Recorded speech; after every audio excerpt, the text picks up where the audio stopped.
The neighborhood changed dramatically in, say, the last 20 years. We've lived here for 42 years and we have 2 boys.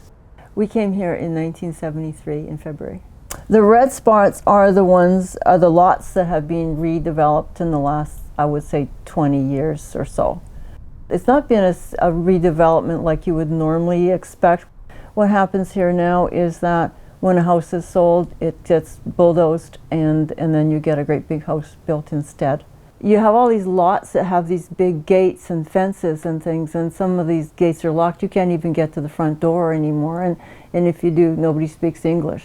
In the last 10 years anyway, I can't remember when it started, but I remember thinking, okay, the way this is going, this neighborhood's going to be gone in 20 years. Well, at this rate, it's going to be gone sooner than that, because as soon as somebody sells, most of the time the house comes down.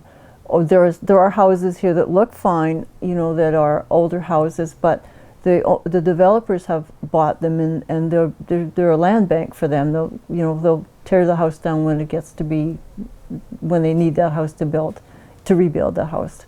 There are definitely houses that have been empty. There's one down the street. The grass was, a foot high, and I mean, the word abandoned comes to mind. That's what it looked like. It's a brand new house. Our whole street here, more than half the houses now have been redeveloped in the last, I would say, 2-3 years. Slow them down. And of course, because we're in a construction zone now, because all these houses are coming down, you get enormous trucks coming through here.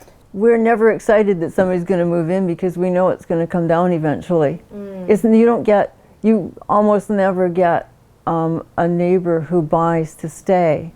Although, having said that, I will say that I do know of some houses in this subdivision where they have been bought in the last few years and people are living in them. They didn't come down. People are living in them. It's time that somebody in Victoria paid attention and realized that we're not all making money on these houses. We're living in these houses.